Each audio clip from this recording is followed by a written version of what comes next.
Hey, it's Gummo from Old World Fanatics, just with another painting video. This time, this is one of my stone trolls for an upcoming troll horde army that I'm working on for my orcs and goblins.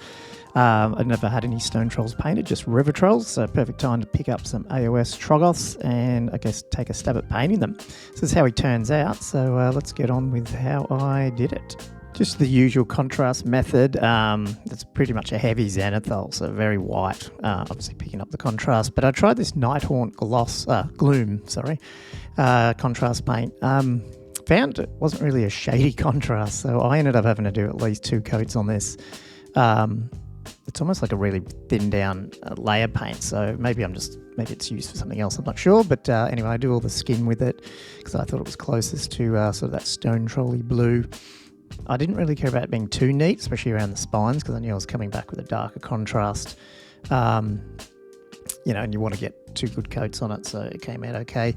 I then go on to the crystal, and I'm using this Corandris green. I'm just straight out of the pot contrast paint. I hadn't actually tried to see if this is going to work. I think it came out okay in the end, but again, it needed a couple of coats.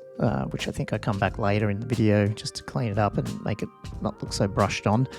But I think it stood out from his blues and all the other greys. I go with the standard wildwood, dark wildwood for the timber work. I'm R-ing over a couple of different browns I've got, but this one came out pretty good where you barely need to highlight it, although I do later. But if you're looking for tabletop, you don't have to at all.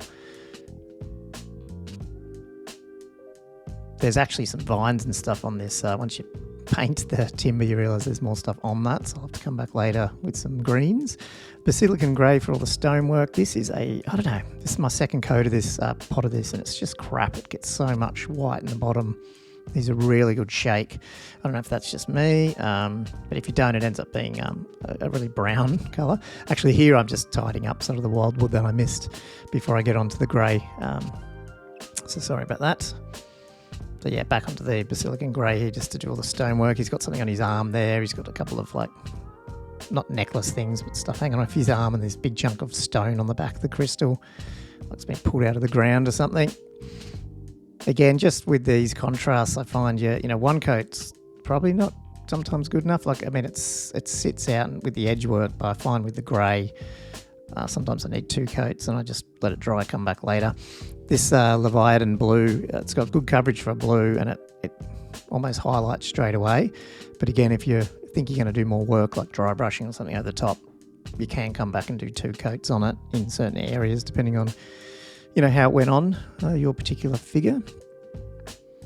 I throw the skeleton horde on the bones because he's got like a little skull thing on his side, and then I realised he's actually got more skull work and skeletons. But step 1, I wasn't too neat with my blue, and I have to come back with some wraith bone just to tidy it up, just so I can put the contrast on it and it pops a bit better. Again, this is where contrasts come in fun. They're good, but if you're not neat, they can be a pain as well. So this is the first time painting one of these, so you sort of learn. I think the next couple I do, obviously, I'll take a bit more care in certain areas now that I know the formula that I'm going to work with.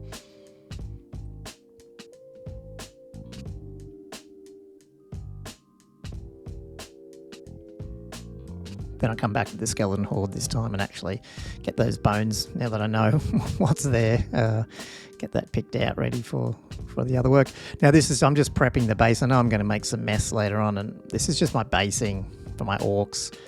Standard sands. You obviously use your own method, but I just sort of blacken that out. Because of that contrast and a bit of mess around all these straps and stuff, I've just gone back to layer paints. I think it's Doombull Brown. I looked back on the GW pictures and they've gone with a fairly dark strap. Sometimes I use a lighter sort of leathery colour, but this Doombull goes good if you throw some Agrax on it later. It comes up pretty good. You can highlight it as well. I didn't this time, but just got a bit lazy. Came out okay with the Agrax. But yeah, this bit can be a bit tedious. If you've got to obviously try to be neat around these areas that you've just painted. Sometimes all you can see is my hands, so sorry about that.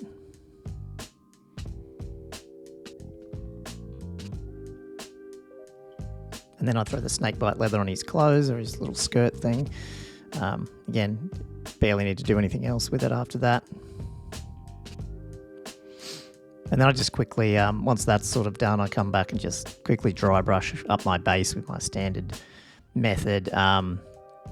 You can probably ignore a lot of this because you're probably using a different basing technique. I'd almost these days go for 3D printed bases, or like use the base ready flock stuff or the technical paints, but you know, I don't know, try to keep it matched to my other orcs. So, and they usually were sprayed black, so I didn't have to do any of this stuff, just dry brush, but now I have to if I'm using contrast, because I could spray him off the base, which is an idea.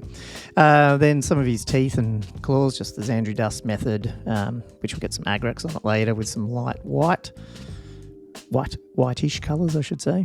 I'm just putting that down. And then once this is done, he's basically all base coated, but obviously needs a lot of layering work.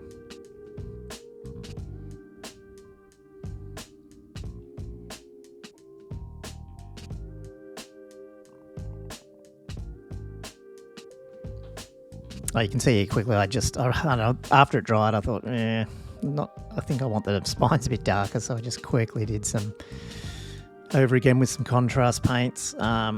It still keeps the contrast sort of highlight method, but it looked a little bit too thin for me. A little bit of a light green on some of this vine and fungus work on his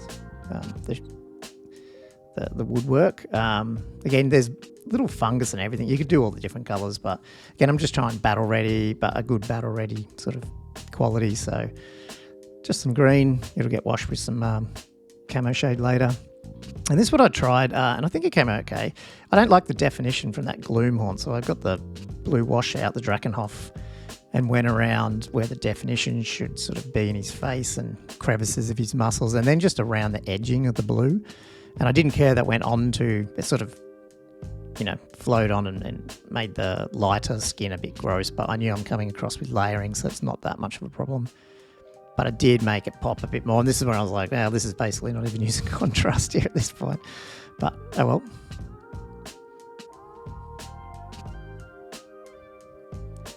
Good old Agrax saves everything, so this goes over all the, I put it over the timber as well, just to add a little bit more definition, then just whacked it over the Doomball brown on the straps to make it pop out.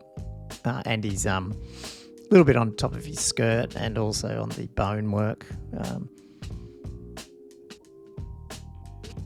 We'll sped this up quite fast, you can never see it. Now this is where I'm throwing Deepkin Flesh as a highlight tone for all the highlights, to try that sort of method where you're using the same type of highlight to sort of keep the tone.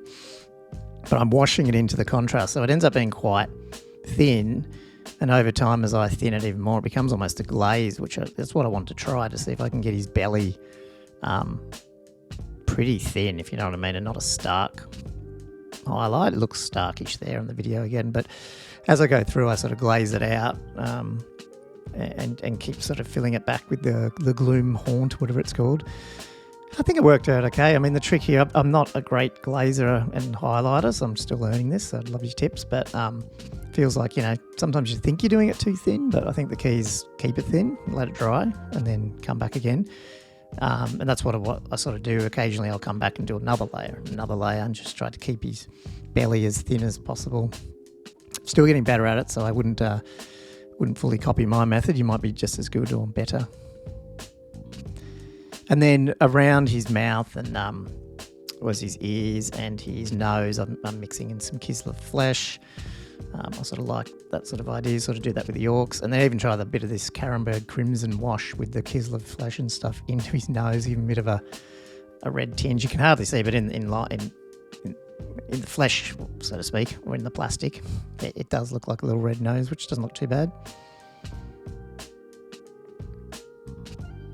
Again, see him come back now with some layers there on his belly again, almost straight deep kin, and it's probably too much, so then I turn it back into a glaze and really sort of blend it back in there. And sorry, my thumbs and all that are in the road, but you can see it shining a little bit there. That's because it's pretty wet, but trying to keep it really thin.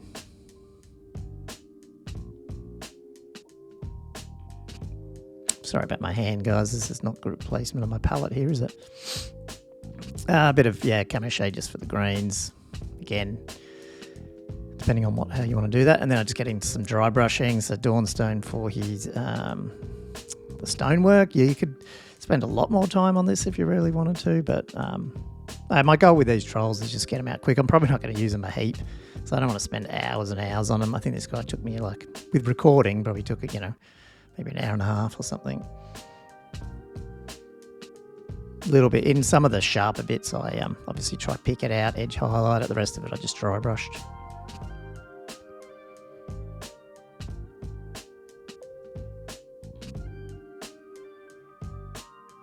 And then just a Sharpie bone up to either a white or, in this case, wraith bone for all these bones. It's pretty sort of my standard. I think it's pretty standard. Most people do this just to pick out the bones and fingernails a bit.